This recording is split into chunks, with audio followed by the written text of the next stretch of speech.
Hello, everyone. I am Luke Reinhardt. Welcome to Closing the Gap, a podcast dedicated to your growth.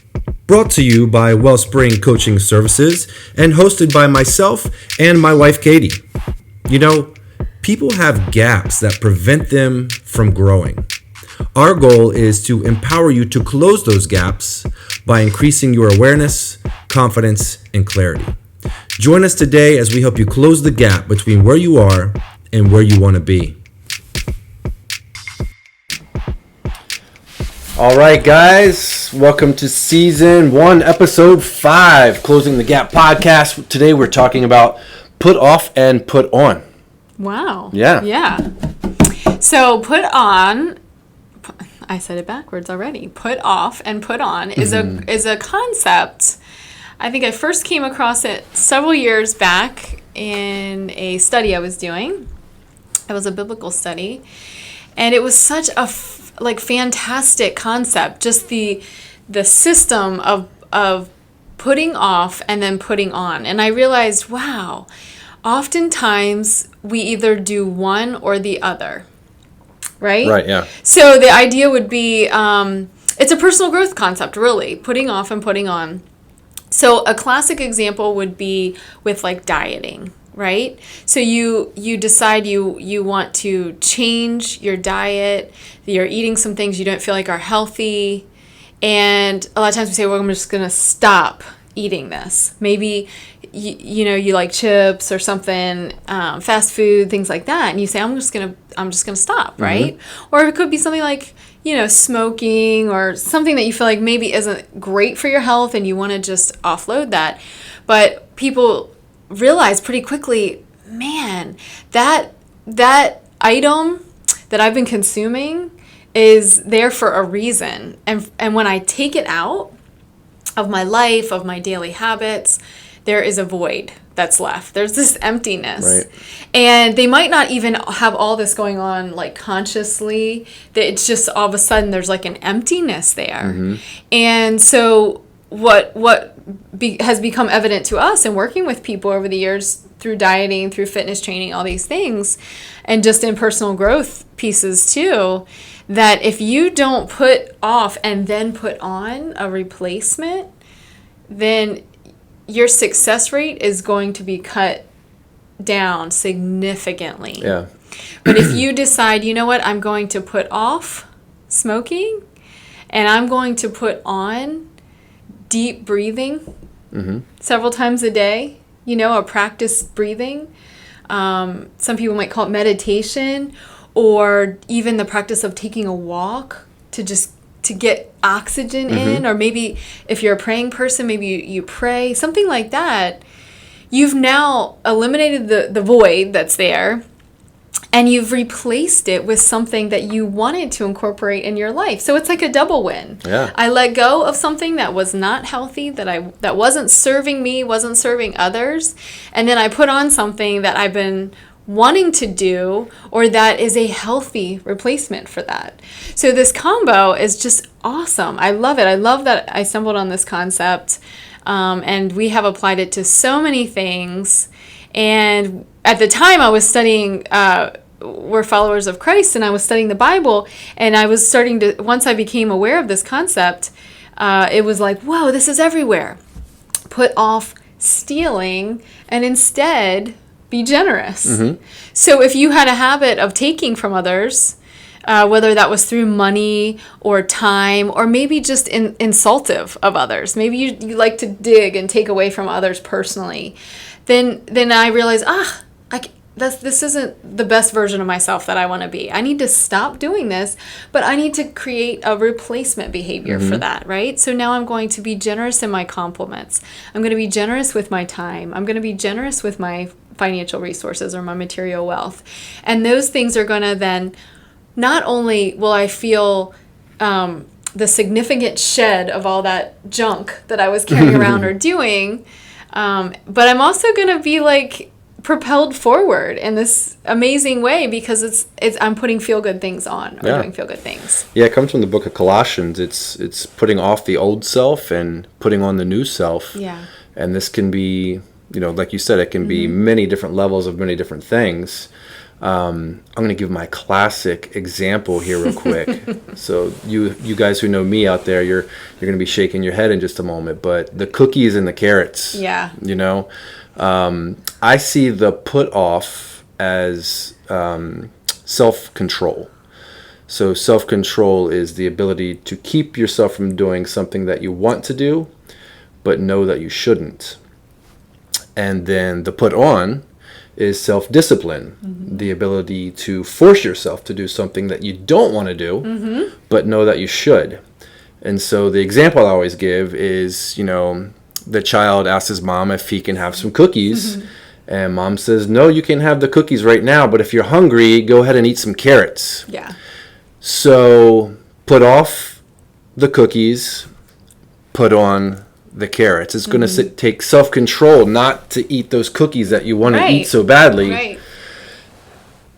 And some self-discipline maybe to put on the carrots that you don't want at the moment. Yeah. But if you don't put on the carrots, the desire to eat the cookies is going to grow and grow and grow until you eat the cookies. You'll be hungry. Yeah, you're still hungry.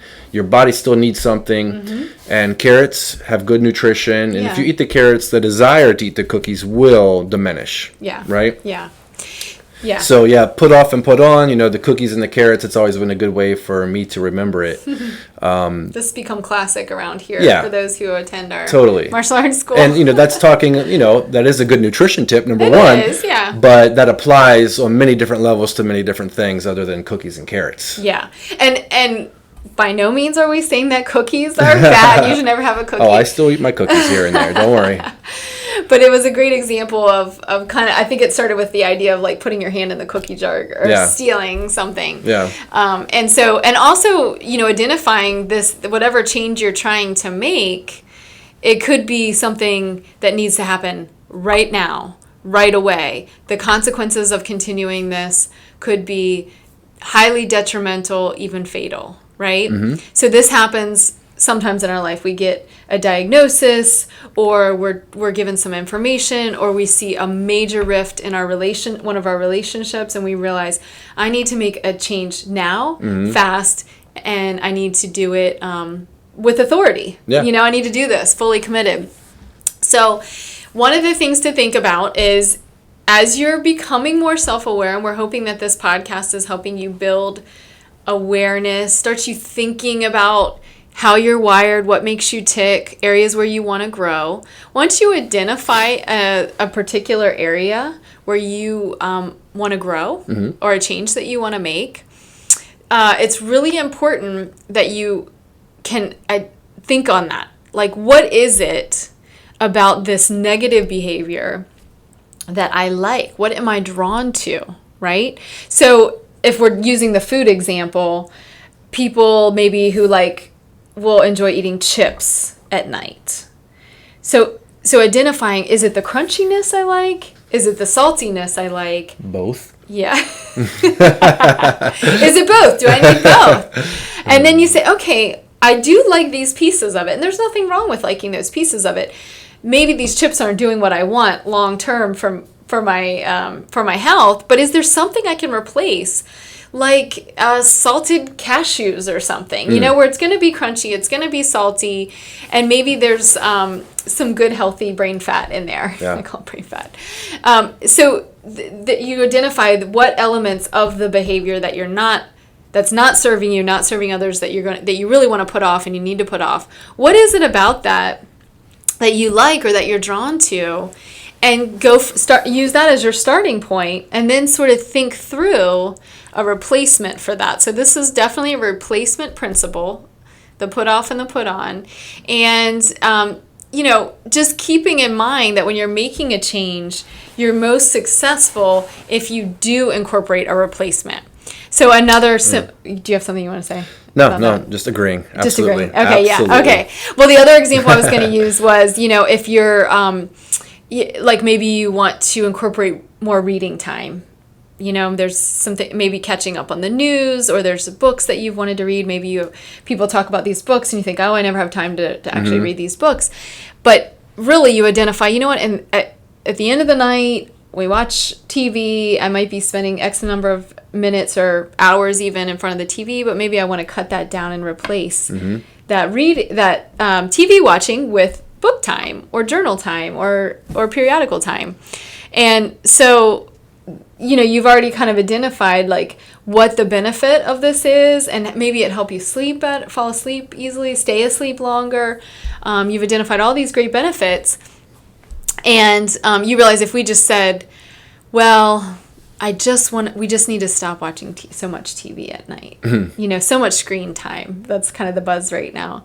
But you didn't replace it with anything. It's going to be a difficult process to give that up, I think, if you don't make a replacement. Something that will catch your attention and help you ease into what you're trying to do. Yeah.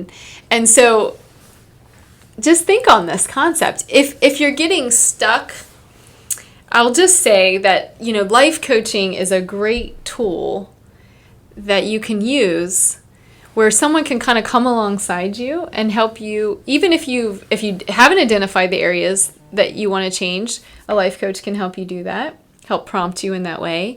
And then they can also sort of help you make a game plan for that put off and that put on process. And so just as a bit of a plug, maybe, for the life coaching services, this is what we found, and it's just tremendously effective, and it doesn't take that long. This isn't a long-term investment. It could be as short as 4 weeks, maybe 8 weeks, 12 weeks most. I mean, you're talking about a season of your life where you're dedicating to personal growth towards probably solving an issue that might be hamstringing you or holding you back. It might have been for years even, often. Well, you used the word investment, and I just want to say real quick that even though your time with us may be a short investment of time, but our goal is to bring awareness to certain things, help you learn more about yourself, build your confidence in your own intuition, decision making, and then bring more clarity to your purposes and your mission in life. But that's going to be an ongoing process, and probably one of the greatest investments you can make in your life. So even when you're beyond your coaching sessions with us, our goal is to teach you how to self-coach and keep this process going, keep this self-learning, and keep this self-discovery, and the ability to just coach yourself through things in life. That's such a great investment. Yeah, it's a skill. It's going to help you in all areas of your life. Absolutely. You're not going to leave feeling like we put a Band-Aid on something that was injured. Right. Or a wound. You're going to feel like, wow, I have some skills to help heal this wound. And then if I get another one in a few months, I'll know how to do that. I'll know how to deal with that. Yeah. And again, if you get stuck, the services are here, you can come back. But the process is there, and you've practiced it in front of somebody who can give you feedback and mirror for you and help you grow in that self-awareness. So it's a really cool thing. The other point I wanted to make about put off and put on is that if you realize that you have multiple things you want to put off and put on, or maybe the goal that you have that you're trying to achieve, we always talk about knowing I'm starting here at point A and I want to get to point B. Maybe you've identified that your point B is going to take more than one put off and put on process, right? Right. So my encouragement with that would be to layer them in. So maybe there's 5 different things that you want to put off and put on. And that's an arbitrary number. It could be any number. But just beginning with the first one, and start slow and be gracious to yourself and start that process, practice it a little bit, keep it going, and then layer in the second change while you're still keeping that first change in place, right? This is how to create sustainable change rather than just drastic overnight. I'm going to ditch all of these bad habits and put on all these great habits. It really doesn't tend to hold very well when you do it like that. I mean, it's a great idea. It would be awesome. And I think there probably are a small percentage of people that might actually be able to do that successfully. But by and large, people need to really do this process in a systematic, I call it a layering approach, to make it hold just a little bit more and a little bit longer.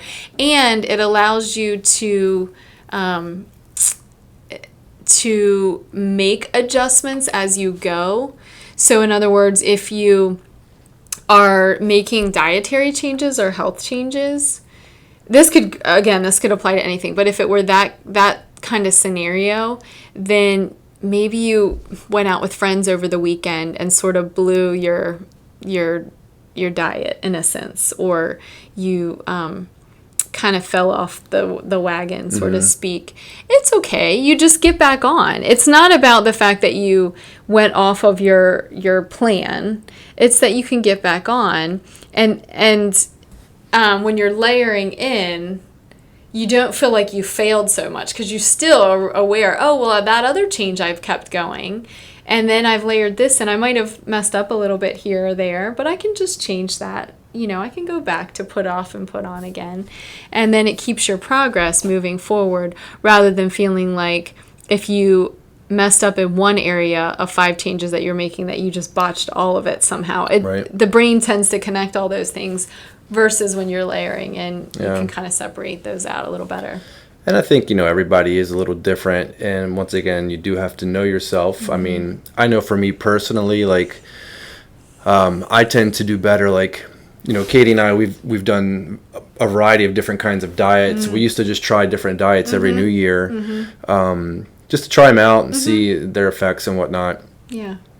For health reasons. And for me, like, I tend to do much better when I just, like, fully commit to a decision. Like, I have to deliberate on it, and then when I just fully commit, okay, I'm going to do this diet,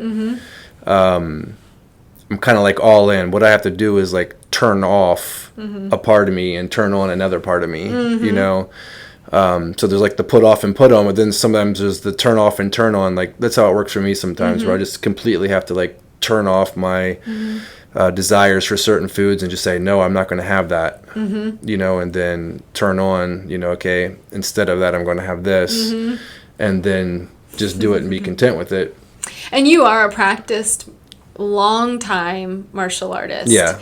So that self-discipline, self-control piece has been trained into you for years. So it's not as easy. Yeah. And again, like we've talked about different personality types, some people, they actually seem to work better when they do that. So, and still, I think still you have people though that, like, I don't smoke, but I'm sure, and I've heard stories of smokers who some of people just, they stop cold turkey. Yeah. And it worked great for them. They just said, you know what, I'm done. And it might have been because of a fear, just some sort of drastic, sudden impact that just made them make this decision, I'm done. Yep. And then they were done and they were good, And then other people, it's a struggle, It's like a half in, half out kind of thing. And maybe, again, they're trying to put that off, but they're not putting on something else, or even maybe the right thing else for them personally in order to overcome that. And you touched on the point that not only are we often changing a behavior, but we're changing an attitude or a mindset at the same time. Yeah. So link that in when you're saying, I need to put this off and I'm going to put this on. Just be aware that the mindset is being put off too. And you can, ask for accountability and ask for support. Remind me, hey, you who I live with, whether it's a roommate or a spouse or a partner or maybe a coworker who's, around you during the day, remind me that I really don't want to be eating this candy bar at noon every day, and just remind me of my goals, or have a little sheet, a journal or something that you can look at that reminds you. I mean, I've taken, I guess it's like eyeliner or, lip pencil, and I'll write on our mirror sometimes different like things that I'll want to remember, or even just little messages I've written to our kids on their bathroom mirror. But it's just like little reminders, however it works for you, Post-it notes or sticky notes. even a little message next to the alarm clock. I hate to get up late. I hate being late, when the alarm, it just things to remind you. So be aware of where you are and what behaviors you want to put off, and that it's most successful if you identify a put on instead of that. Right? Yeah. And I'm pretty sure we've said this before, but to say yes to one thing is to say no to another. Yeah. And there might be things in your life that you want to say yes to. So you got to sometimes think, if I want to say yes to, like you mentioned before, reading more, then maybe I need to say no, to watching TV, in the evenings or whatever. So you have your put off and put on, but then you could also maybe say to say no to one thing is to say yes to another when we're looking at put off and put on. So you can't just say no. You have to actively put something else on. Yeah. And I've talked about this plenty of times before too, where when we talk about goodness, are you a good person? Sometimes people will answer that question by saying, well, I don't lie, steal, or cheat. I don't do these things. I don't do this. I don't do that, right? And that doesn't really necessarily mean that you're doing anything good. It just means that you're not doing certain bad things, right? So that's a really important understanding.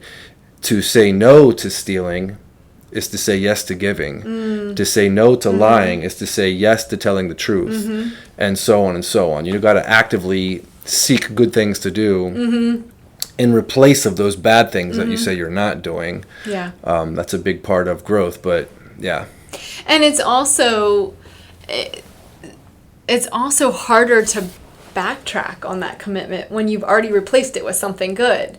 Yeah. Because now you've got to then forfeit the good thing and start doing what you were already putting off. Yeah. So you're stepping back twice, really. And you feel that. And hopefully that when you're in the process of put off and put on, working towards personal growth, there's this mechanism that makes it a positive experience. So you want to keep doing it. Wow, that does feel good. Or my body feels better. Or my heart is bursting because I did this good thing when I used to be sort of, not generous. But now I'm being generous. And there's a good outcome to that. I feel good. I like myself more. So again, celebrating that, like, wow, this is great. And tell others about your journey. Tell them about what you've been doing.